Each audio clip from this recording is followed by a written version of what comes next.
99 news के इस bulletin में आपका स्वागत है और इस वक्त आपके साथ मैं हूं दीपाली श्री। सीधे बढ़ते हैं खबरों की ओर। बॉलीवुड फिल्म इंडस्ट्री से लगातार बीते कई महीनों से बुरी खबर आने का सिलसिला जारी है। बॉलीवुड की मशहूर सिंगर अनुराधा पौडवाल के बेटे का निधन हो गया है। 35 साल के आदित्य पौडवाल पिछले काफी समय से आदित्य किडनी की परेशानी से जूझ रहे थे और अस्पताल में भर्ती थे।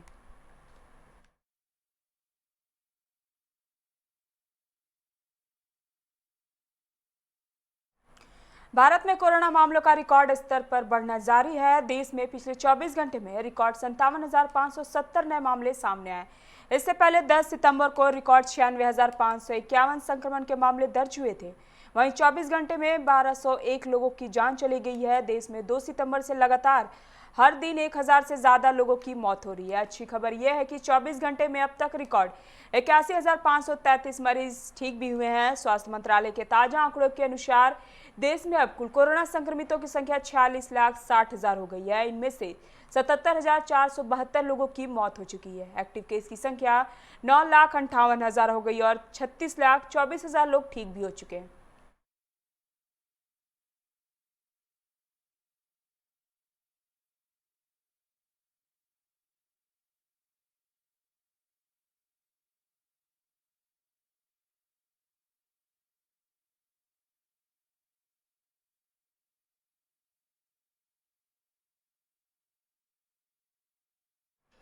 बिहार विधानसभा चुनाव की सरगर्मी के बीच आज शनिवार को एनडीए में सीट शेयरिंग को लेकर भाजपा और जदयू के शीर्ष नेताओं की मुलाकात हुई।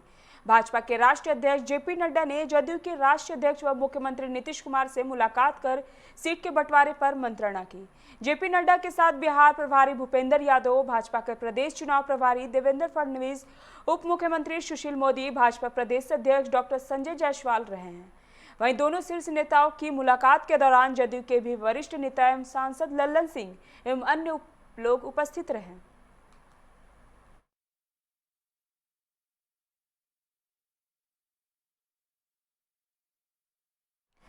केंद्रीय नागरिक उड्डयन मंत्री हरदीप सिंह पुरी ने कहा कि नवंबर के पहले सप्ताह में दरभंगा में उड़ान योजना के तहत बने विद्यापति टर्मिनल से हवाई शुरू हो जाएगी। यहां से दरभंगा दिल्ली, दरभंगा से बेंगलुरु और दरभंगा मुंबई के लिए यात्री विमान चलाए जाएंगे। टिकट बुकिंग की प्रक्रिया सितंबर के अंतिम सप्ताह के पहले शुरू हो जाएगी। वे शनिवार टर्मिनल के कार्यों का निरीक्षण करने दरभंगा पहुंचे थे। आधिकारिक तौर पर जारी की गई सूचना में मंत्री ने साफ किया है कि इस बार बिहार में मनाए जाने वाले लोक आस्था के महापर्व छठ में लोग हवाई जहाज का सफर कर यहां जा सकेंगे।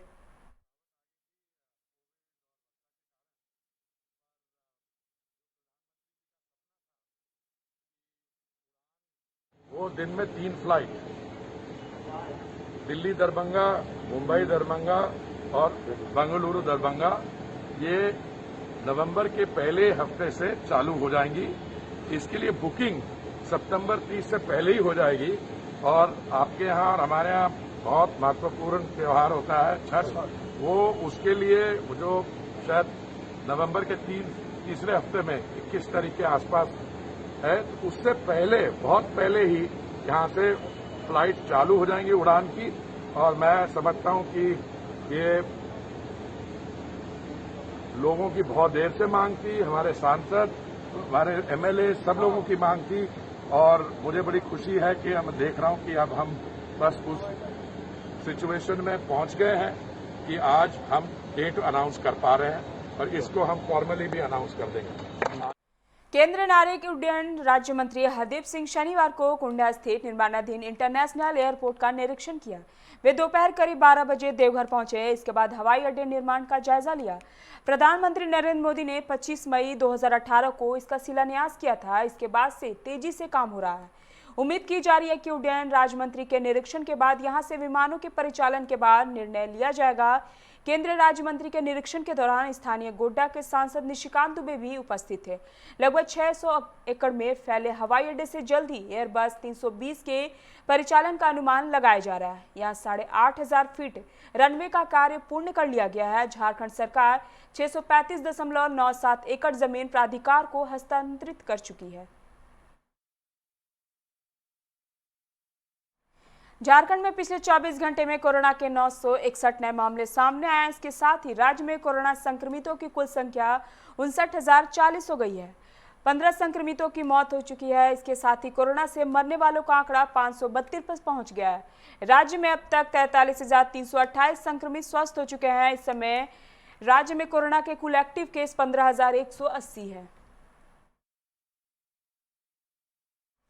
धनबाद में भाजपा नेता सतीश सिंह की हत्या की तथाकथित जिम्मेवारी लेने वाले गैंगस्टर सुजीत सिन्हा को रांची पुलिस ने रिमांड पर लिया है।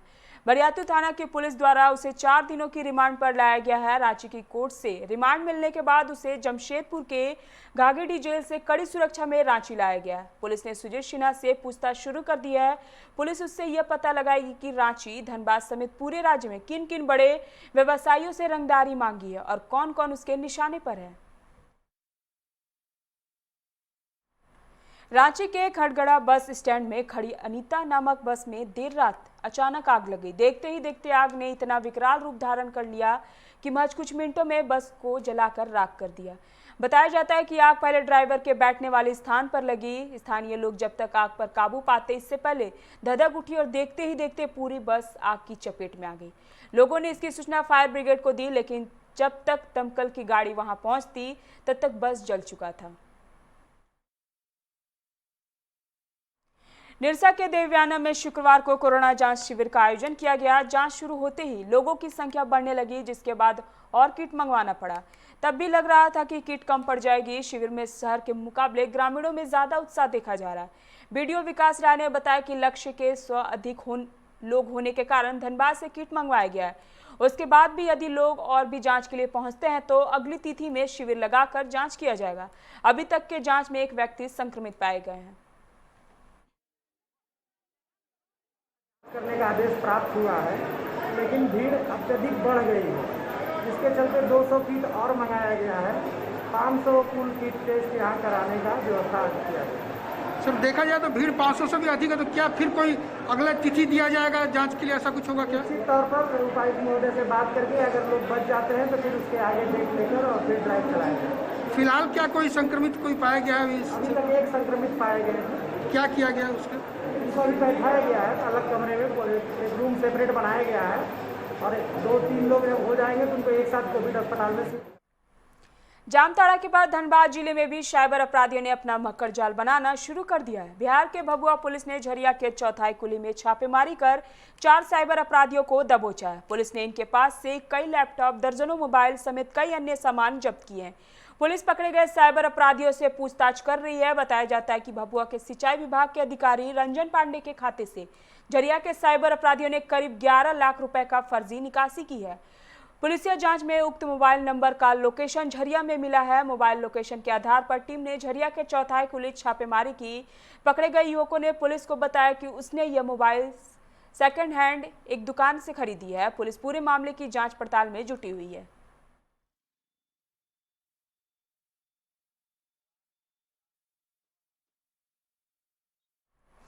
महुआ हाजीपुर सड़क पर पानापुर कनातकल चौक के निकट एक तेज रफ्तार ट्रक ने एक बाइक में टक्कर मार दी, जिससे बाइक पर सवार 2 युवक गंभीर रूप से घायल हो गए।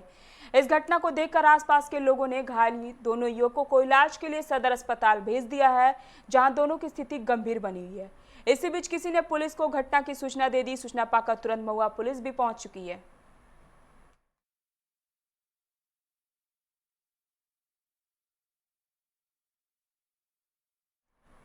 पश्चिम बंगाल के पुरुलिया लोकसभा क्षेत्र के सांसद ज्योतिमय सिंह महतो ने विवादास्पद बयान दिया है। उन्होंने पश्चिम बंगाल के मुख्यमंत्री ममता बनर्जी की तुलना उत्तर कोरिया के तानाशाह शासक किम जोंग से कर दी है। कहा कि मुख्यमंत्री ममता बनर्जी अपने को देश के संविधान से ऊपर मान चुकी है। अपने तानाशाही आचरण के कारण वे अब कोरिया के शासक किम जोंग उनकी बुआ कहला रही है। झारखंड के मुख्यमंत्री हेमंत सोरेन उनके असली भतीजा बन चुके हैं। भाजपा सांसद महतो ने बोकारो सर्किट हाउस में मीडिया से बात करते हुए कहा कि पश्चिम बंगाल में कानून व्यवस्था नाम की कोई बात ही नहीं है। लगभग 1 वर्ष से दिशा की बैठक नहीं हुई है। डीएम से लेकर सीएम तक सब तानाशाही हो चुके हैं।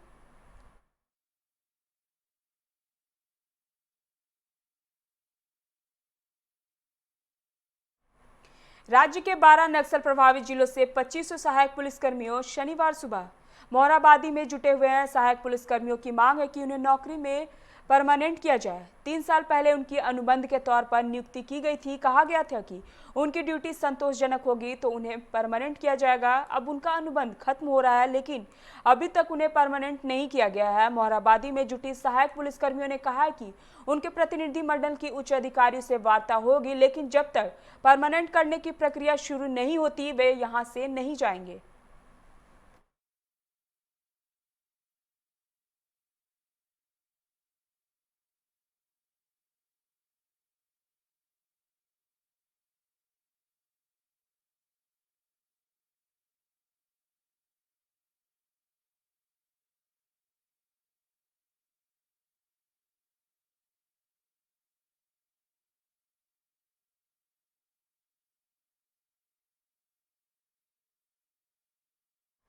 बिहार में कोरोना मरीजों की संख्या तेजी से कम होने लगी है। 6 महीने में प्रदेश में 46,67,000 टेस्ट में 1,53,000 से अधिक कोरोना पॉजिटिव मिलने हैं।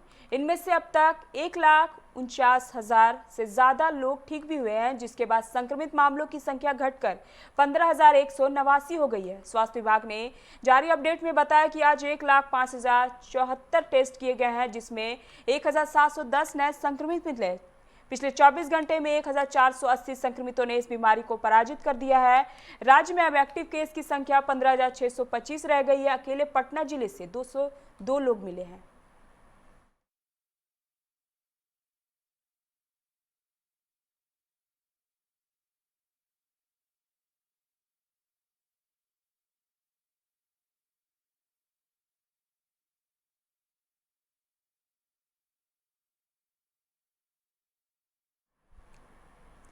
निरसा के कालूबथान ओपी क्षेत्र अंतर्गत खोखरा पहाड़ी पंचायत के मुख्य मार्ग पर स्थित एक जमीन को लेकर शनिवार की सुबह 2 पक्षों के बीच विवाद हो गया। देखते ही देखते मामला अहिंसक रूप ले लिया।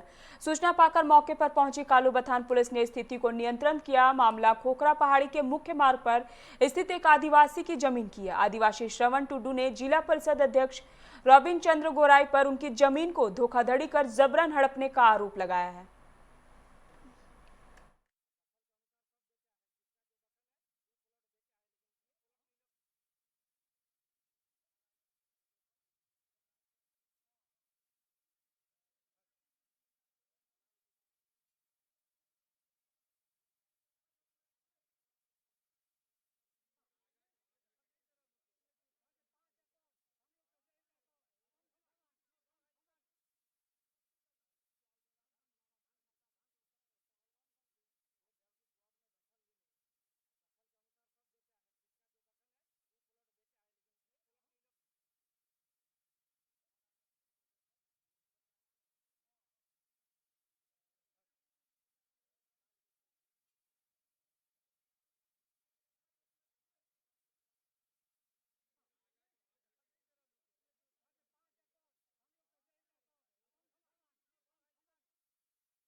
में जो निर्णय आएगा हम लोग मान्य करेंगे। कल हम लोग काफ़ी 7-8 तो मुखिया 5 पंचायत के आदमी बैठे और यह निर्णय लिए और पंचायत में यह निर्णय हुआ रॉबिन गोराई के विरुद्ध। इस जमीन में रॉबिन गोराई का अधिकार नहीं बनता है, ये पंचायत में निर्णय हुआ। और जब ये निर्णय हुआ तो वो जो है हम पंचायत का मांग नहीं मानते हैं ये बोल के उठ के भाग गया। और जब भागा तो यहाँ के लोग पंचायत के लोग ये निर्णय लिया कि उसका दखलदारी को हटाना है, वो बाउंड्री दिया है, इसको इसके विरुद्ध में हम लोग को अब आना है। और इस सरवन टुडू मुलिंदो मांझी को आदेश दिया कि तुम घर बनाओ। हम लोग अभी के बुलेटिन में मेरे साथ फिलहाल इतना ही। आप बने रहिए 99 न्यूज़ के साथ। नमस्कार।